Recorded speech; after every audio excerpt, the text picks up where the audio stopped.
Is anyone still playing this game?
What's up guys, it's Project and welcome back to another build video.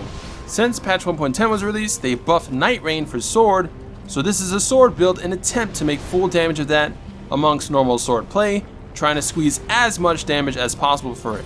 Since the newest content, namely stuff from patch 1.06 and DLC, I've now come to the senses that going crit is no longer favorable, and in fact slows you down for anything but clearing stages for Amrita.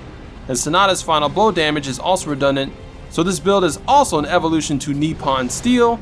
I call it Crazy Rain, obviously a fusion of the song Crazy Train and Night Rain, since Night Rain can deal some crazy damage now considering its speed compared to other skills.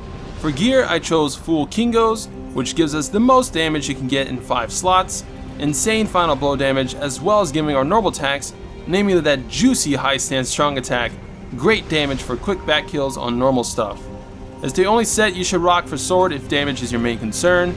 I've tried 4-piece Kingo and 3 West, however, I decided to opt out of that as the axe skill Rage is superior to Carnage, so much so that I outdamage 4 Kingo 3 West with Carnage with this setup you see here.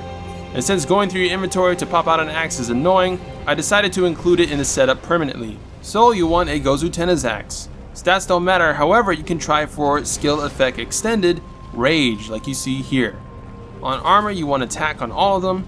You need 2 toughness stats to reach 200 toughness, so get those.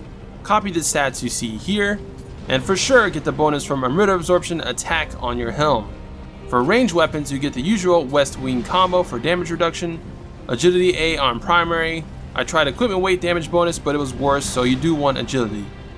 Moving on to the hardest part of the build, you want Ishida's sword for 30% Night Rain bonus, but you also want the star effect Night Rain damage on it.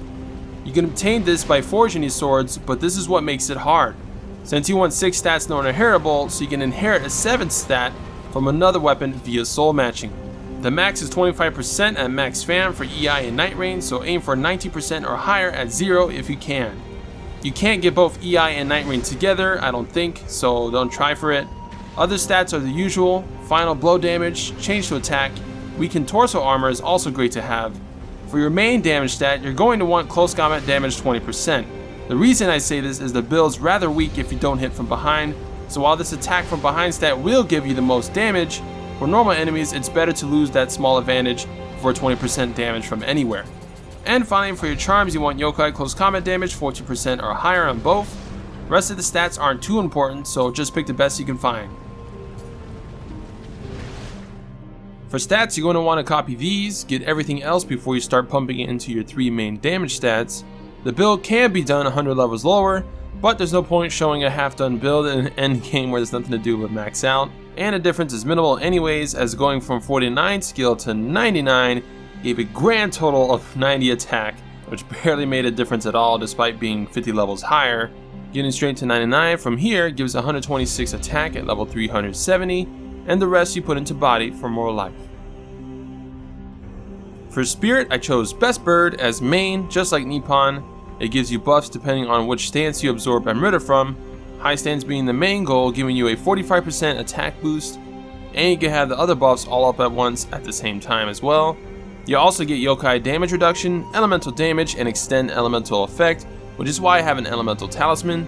You also get some sensory junk for finding things, and lastly our secondary is Kormari for a nice attack boost from the buttocks.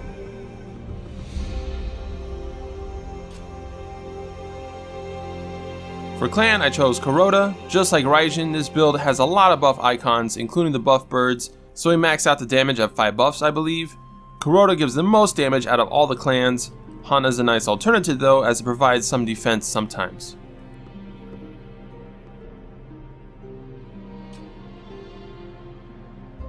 For the sake of time, these are the skills and passives you want from the trees besides our main weapon.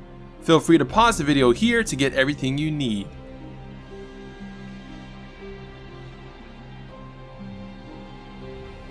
Moving on to our main trees to focus on, for axe you want Fortitude and Corner Bore, all of those, as well of course of Rage, the buff skill for axe. So we swap to axe, we use Rage, and then we swap back into sword. And for sword we have Indomitable Spirit as our passives, as well as Relentless. You want those. EI Quick Draw of course is a staple. And of course we have Night Rain, really cool skill. I loved it back then in Nippon Steel, and I love it even more since they buffed it in patch 1.10. Crazy damage, over 120k if things even live. The Spider is the only one that really survives. Then we have these skills, which can be whatever, sort of meditation. You can try that out if you want. These don't really matter. Sword of Execution, of course, for I believe 20% from behind. It was nerfed, but still gives 20%, so it's more damage, so we still take it.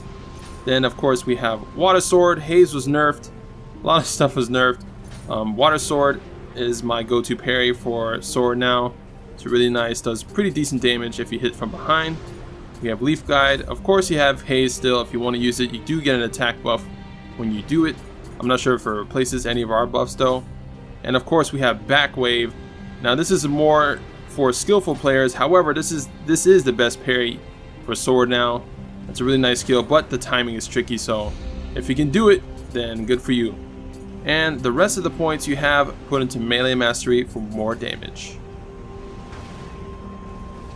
And that, ladies and gentlemen, wraps it up for Crazy Rain, the only sword build I'll be making till next DLC.